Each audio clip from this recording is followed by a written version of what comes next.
Ang naunang panganay na iglesia ni Kristo sa Biblia, ang ikalawang pulutong ng iglesia ni Kristo ang pagtalikod apostasy, at ang ikatlong pulutong ng mga iglesia ni Kristo sa mga wakas ng lupa, sa malayong silanganan sa mga pulo ng mga dagat. Hula ni Kristo sa Juan 10:16 sa future. Isa sa dahilan kaya ako umanib sa ENC ang Juan 10:16.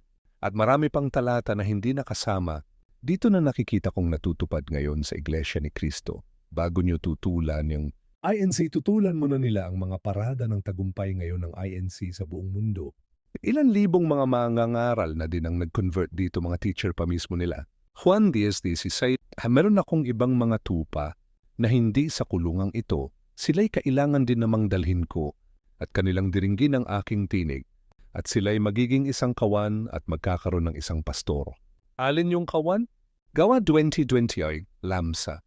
Ingatan ninyo kung gayong ang inyong sarili at ang buong kawan na dito'y itinalaga kayo ng Espiritu Santo na mga katiwala upang pakanin ang iglesia ni Kristo na binili niya ng kaniyang dugo, pagkakasalin sa Pilipino, mga Gawa 4:8, at sa kanino mang iba ay walang kaligtasan, sapagkat walang ibang pangalan sa silong ng langit na ibinigay sa mga tao na sukat nating ikaligtas. Pahayag 22:18-19 ASND.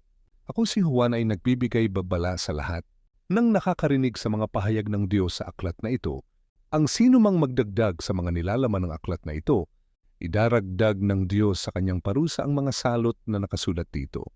At ang sino mang magbawas sa mga nilalaman ng aklat na ito ay alisan ng Diyos ng karapatang kumain sa bunga ng punong kahoy na nagbibigay buhay. At mawawalan din siya ng karapatang makapasok sa banala na lungsod na nabanggit sa aklat na ito. Deuteronomio 4:2. Huwag ninyong daragdagan ni babawasan ang salita na aking iniuutos sa inyo upang inyong matupad ang mga utos ng Panginoon ninyong Diyos na aking iniuutos sa inyo. Yung mga taga-Korinto 4:6. Ang mga bagay nung ito, mga kapatid, ay inianyo ko sa halimbawa sa aking sarili at kay Apolos dahil sa inyo, upang sa amin ay mga tuto kayo na huwag magsihigit sa mga bagay na nangasusulat, upang ang sinuman sa inyo ay huwag magpalalo ang isa laban sa iba. Tunay na iglesia ni Kristo na relihiyon na walang dagdag bawas sa Biblia. Totoo na may isang tunay na relihiyon. 1 Timoteo 2:3. Hindi kaila sa inyo kung paano ako namuhay? Noon bilang masugid. Nakaanib ng relihiyon ng mga Hudyo. 1 Timoteo 3:16. Hindi maikakaila na napakadakila ng hiwaga ng ating relihiyon. 1 Timoteo 6:6. Kung sa bagay, malaki nga ang mapapakinabang sa relihiyon kung ang tao'y marunong masiyahan. Gusto ng Diyos maligtas at makaalam ng katotohanan na ito. 1 Timoteo 2:3-4. Ito ang mabuti at nakalulugod sa Diyos na ating tagapagligtas. Ibig niyang ang lahat ng tao ay maligtas at makaalam ng katotohanan ito. Madami na akong nadinig na magagandang kasaysayan ng mga manggagawa at ministro sa loob ng Iglesia ni Kristo. Pero itong nakausap ko, kakaibang pagtawag ang ginawa ng Panginoon sa kanyang banal na tungkulin, buhayin mo lamang ang kapatid ko. Sa salitang ito, damang-dama mo ang tensyon sa kahit sinong tao. Hindi ko mapigilang hindi ito i-share sa ating mga kapatid. Sana'y matyagaan yung basahin ng aking pakikipanayam sa kanya noong OCT o mismong araw ng kanyang kaarawan sa isang coffee shop sa Bocaue, Bulacan. Dalawa lang po kaming magkapatid na anak ng aming mga magulang na masiglang, diakono at diakonesa. Parehas kaming pinag-aaral sa edad na 16 at ang kapatid kong babae ay 15, 2011. Sa tindi ng kahirapan ay naitatawid naman ng aming mga magulang ang aming buhay sa pamamagitan ng pagnegosyo ng siumay at siupaw. Sa pagnanais na maging masagana ang aming buhay, pinasok din ang pagnenegosyo ng junk shop. Pinalad at piniyayaan ang magandang pagkakakitaan sa buhay, sa kasagsagan at pagiging abala ng aking mga magulang sa negosyo ay halos hindi na nila maasikaso ang kalinisan sa aming tahanan na normal. Lamang ito sa ganitong klase ng negosyo ang kaguluhan at makalat na kapaligiran. Hanggang sa dumating isang araw nang ang aking babaeng kapatid ay nasa loob ng bahay, hindi namin akalain na may maliligaw na isang cobra o uri ng ahas na tumuklaw sa paa ng aking kapatid. Sa bilis kamandag na dumaloy sa buong katawan ng aking kapatid, ay agad naming itinakbo sa mga ospital. At dahil sa nakita na nilang wala ng pag-asang mabuhay, ay halos ayaw na nilang tanggapin 3 ospital ang pabalik-balik. Naming pinakikiusapan ngunit sa kasawiang palad ay pinaniniwalaan ng mga doktor na wala ng pag-asa pang mabuhay.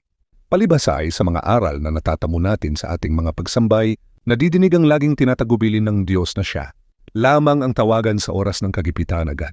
Akong nanalangin ng taimtim kasabay ng pagluha at pagmamakaawa sa Ama at bukod dito'y naisipan agad naming sunduin ang aming destinado sa pagnanais na bago man lang mamatay ang nag-iisa kong kapatid ay maipanalangin man lamang siya. Sa kasagsagan ng tensyon sa mga oras na yon ay dagliyang naipanalangin ng aming destinado ang aking kapatid at kaalinsabay na naman nito ay ang taimtim kong muling panalangin sa Ama. Ama, lulusong ako sa banal mong ministeryo. Buhayin mo lamang ang kapatid ko sa lakas ng kapangyarihan ng Panginoon at matapos na maipanalangin ng destinado ay laking gulat ng lahat nang nakasaksi sa sinapit ng aking kapatid. Mula sa kulay ubi na balat buong katawan, ay unti-unting nawala ito sa ilang araw na lumipas at proseso ng paggagamot sa kanya at nabuhay ang aking kapatid. Purihin ka, Ama. Isang malaking kagulatan sa aking mga magulang ang aking pagpapaalam na ako'y mag-aaral sa pagkamangagawa. And isa sa dahilan ng lahat. Ilang taon na po lumipas, ilang panahon ng mabilis na dumaan. Sa katunayan ay natapos ko na ang ilang taong pag-aaral at nakadestino na ako sa isang lokal at katuwang ng ministro bilang isang manggagawa. At sa darating na April 2017, na aking pinakahinihintay sa aking buhay, naway ipagkaloob ang diplomang aking inaabangan na una kong ialay sa ating Panginoon, pangalawa sa aking mga magulang at sa lahat ng mahal ko sa buhay. Bilang isang iglesia ni Kristo, biyaya ang maging isang manggagawa. Siya po si Byron Mark de Ocampo, Mark Byron. 22 years old mula sa kinalakihang probinsya at lalawigan ng Batangas, shared by Brother PJ De La Cruz. Okay lang ba dumalo ng JS Prom ang mga kabataang iglesia ni Kristo? Sagot, maiging huwag na po tayong dumalo. Hindi para alisan tayo ng kaligayahan, kundi para ilayo tayo sa pagkakasala. Ginagabayan tayo ng pamamahala sa mga bagay na dapat o hindi dapat gawin upang makasunod tayo sa kalooban ng Diyos. Mangagingat nga kayong lubos kung paano kayo lumalakad, huwag gaya ng mga mangmang kundi gaya ng marurunong, na inyong samantalahin ang panahon sapagkat ang mga araw ay masasama. Kaya huwag kayong maging mga mangmang, kundi unawain ninyo kung ano ang kalooban ng Panginoon. Ephesians 5:70. Sinasabi nila na maraming bawal sa INC kumpara sa ibang relihiyon, pero sa totoo lang may mga bawal din naman sa kanila. Ngunit hindi lang alam ng ibang kaanib o hindi istriktong ipinapatupad. Sa INC kasi, mas binibigyang importansya ang mga bagay na para sa ikapagtatamo ng kaligtasan sa halip na hayaan ang mga kaanib sa mga bagay sa sanlibutan na maaring magdala sa atin ng kaparusahan sa araw ng paghuhukom.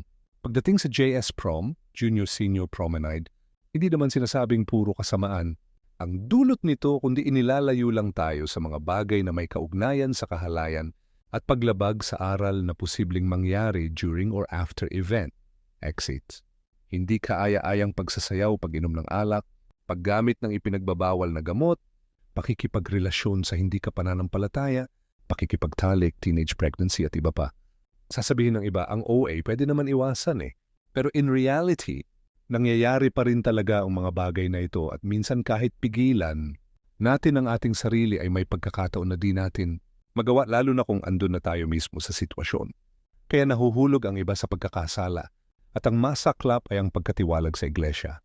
Bukod sa JS Prom, hindi rin ini-encourage na makiisa ang mga kaanib sa pagsayaw sa fiesta na minsan ay bahagi ng school activities, misa sa school, Christmas party, Halloween party, pagpunta sa bar, club at iba pa.